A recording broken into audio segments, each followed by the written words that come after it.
Les difficultés commencent. Heureusement, les conducteurs yéménites, habitués aux palabres, sont réputés pour leur patience, ce qui permet aux voyageurs décontractés d'admirer le paysage.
C'est par une de ces fameuses pistes, ou par un long cheminement à travers les djebels, que l'on peut gagner l'oasis de Wadi Addabab. Là, dans le nid du Wadi asséché, se tient un des plus grands marchés de la région. Vaste rassemblement, où dans une ambiance bruyante et colorée de caravansérail, les montagnards viennent pour s'y rencontrer et acheter ce qu'ils ne produisent pas eux-mêmes.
du Djeria, où se trouve ce marché, était réputé pour la qualité de son café. Il est encore récolté sur les hautes terrasses à flanc de montagne par les femmes qui, comme en Tehama, ne sont pas voilées. Le café, deuxième produit exporté et avant les pots, voit sa production diminuer au profit de la culture du khat, beaucoup plus rentable pour les petits cultivateurs. Malheureusement, outre son effet nocif sur la santé, le khat qui ne peut être exporté entraîne une réduction des devises, accentuant ainsi la pauvreté du pays.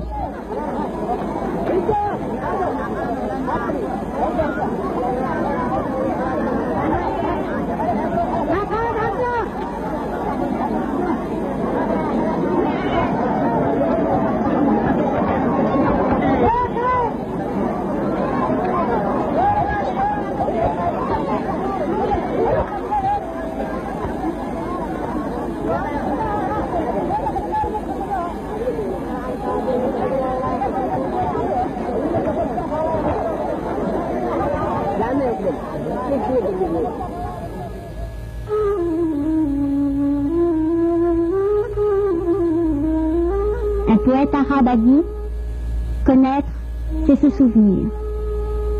Demain, le petit avion nous ramènera à Djibouti. Dans quelque temps, peut-être, certains noms s'estomperont dans notre mémoire. L'imaginaire se mêlera au réel, ira rejoindre la légende. Mais nous garderons toujours du Yémen le souvenir nostalgique d'un pays où la dureté de la vie quotidienne fait encore mieux apprécier la touchante hospitalité. Un pays au charme si étrange que tout voyageur qui a eu le bonheur d'y séjourner souhaite y retourner. Alors, nous aussi, peut-être un jour, Inch'Allah.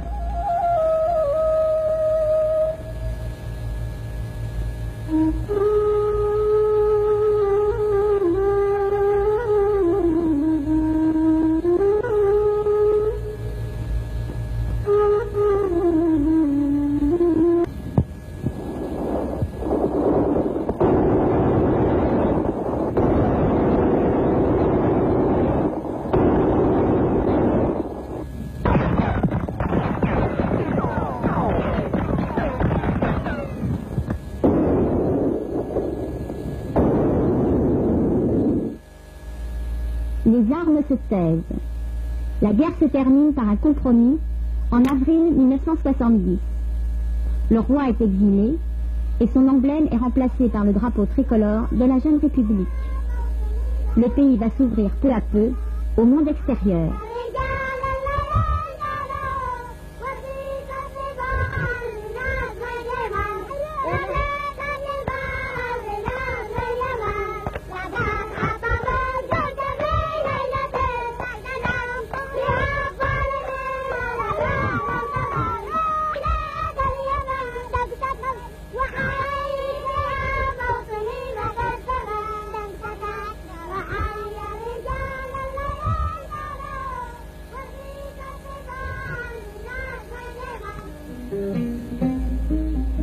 Dominée par la citadelle El Kahira, la victorieuse, Taïz est notre premier contact avec le Yémen. Lové au pied du Djebel Sabir, bénéficiant d'un climat idéal, la ville, fière de son développement récent, semble pourtant regretter le temps où, sous le règne de l'imam Hamed, elle était capitale et siège des ambassades étrangères.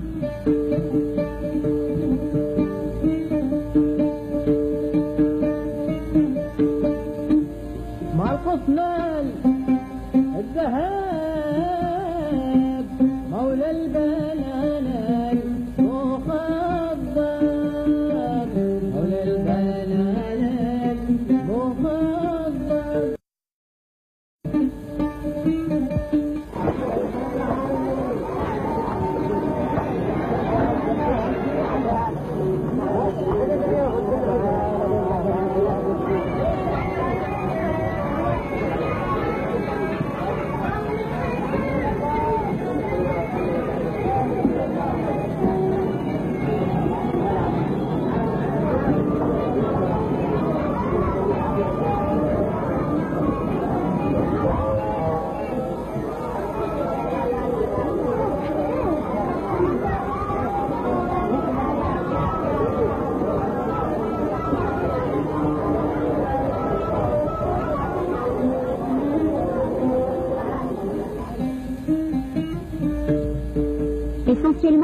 musulmans, les Yéménites se divisent en deux branches de l'islam, les Zaïdites et les Chaféites.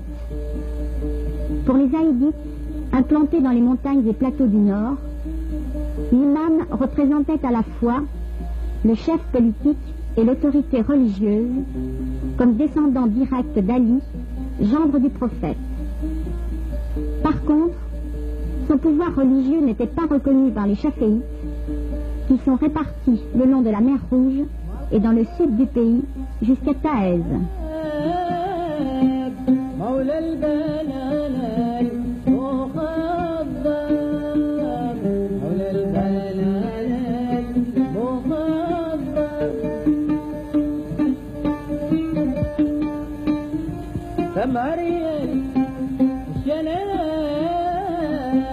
بدر الكمال المحجب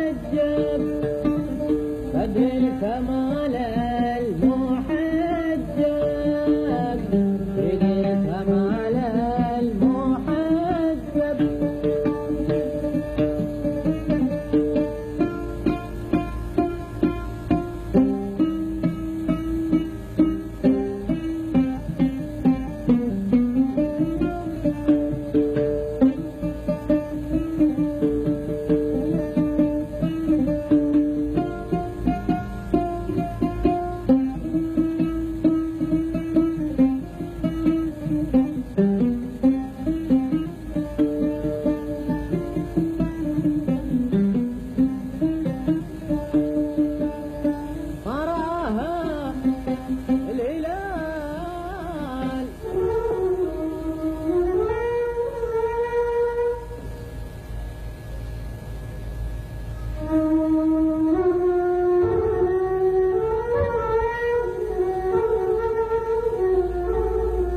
Les tailleurs de pierre du Djebel Sabir sont les continuateurs des artisans, habiles bâtisseurs qui pendant des siècles édifièrent les remarquables maisons forteresses qui jalonnent les Djebel yéménites.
C'est à une dizaine de kilomètres au nord de Taïz, sur un plateau aride, que se dresse la très ancienne mosquée El Jannat, construite, dit-on, sur l'ombre du prophète. El Jannat, comme la plupart des mosquées du pays, possède une école coranique dont l'enseignement était au temps de l'imam la base unique de l'éducation yéménite. De la pénombre intérieure s'élève le bourdonnement des élèves, répétant inlassablement les versets du Coran sous la direction de leur maître, le Fakri.